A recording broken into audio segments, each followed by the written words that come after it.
Settlement చేయడానికి లోపల ఉంటారా? మా రైతులు వచ్చి ఒక కార్పొరేషన్ చేతిలో మాట్లాడుతూ బయటకు వెళ్ళిపోయారంటే మీరు సమాధానం చెప్తా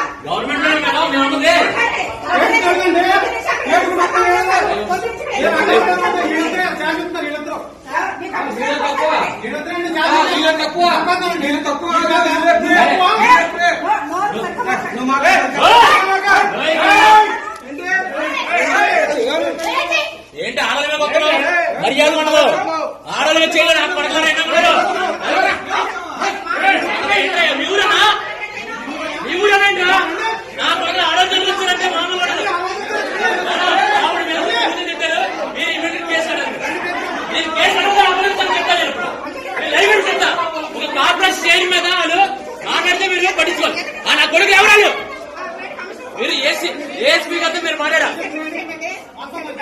ముందు సరిగ్గా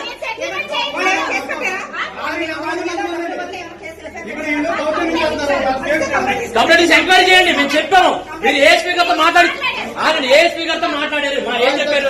ఏఎస్పీ గారు ఏం చెప్పారు? ఒక నిమిషం ఒకసారి మీరు ఆగండి. ఏఎస్పీ గారు ఏం చెప్పారంటే ఆయన నరసింహరావు గారు అంట ఆయన లైన్ లో పెట్టుకుని ఓ మధ్యలో పెద్ద ఇలాంటి చెప్పేదేనండి. మీరు చెప్పేది మాట్లాడి చెప్తా. ఆయన ఏమన్నారంటే కరెంటు బిల్లు కట్టేసి తీసుకోవటం ఎంక్వైరీ చేయడం మీ పని. ఇక్కడ సెటిల్మెంట్ చేయడం కాదు. మేడం మీరు ఆయన పిలిపించండి. మేడం మీరు చెప్పా 2 అగ్రిమెంట్లు ఇవి 2 అగ్రిమెంట్లు అని చెప్పా కాదు. మీకు 2 అగ్రిమెంట్లు ఆ అగ్రిమెంట్ సంబంధం అన్నా అతని కలిసి డబ్బులు కట్టండి. ఎవడో పనికి వాళ్ళ కూడా చెప్తే మీరు అంటారండి మేడం. నాకు అర్థం అట్లా ఆడెవరో చెప్తుంటే మీరు పిలుపుతున్నారు. మీరు క్లియర్ గా చెప్పలా ఎస్సీ గారు. మీరు వన్ సైడ్ గా లోకల్ వాళ్ళకి ప్రియారిటీ ఇస్తున్నారు. లోకల్ వాళ్ళకి ప్రియారిటీ ఇస్తున్నారు. మీరు ఎవరన్నారు? మీరు ఎవరని చెప్పారు? మీరు ఎవరని చెప్పి సీఏ గారు అన్నారు. సీఏ గారు ఎవరని చెప్పారు?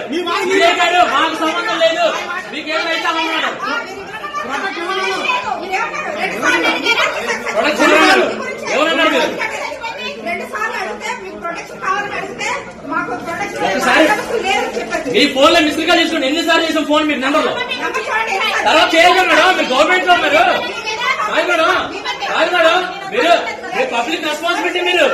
మీరు పబ్లిక్ సర్వీస్ చేయడానికి మీరు ఫోన్ చేయాలి. పోస్ట్ చేయాలి. ఎప్పుడు వెళ్ళి ఎన్ని రోజులు చేయాలి మీరు అంటే మీకు ఆపుతుంటే మీకు గవర్నమెంట్ నెంబర్ అది మీరు చేయాలి కదా.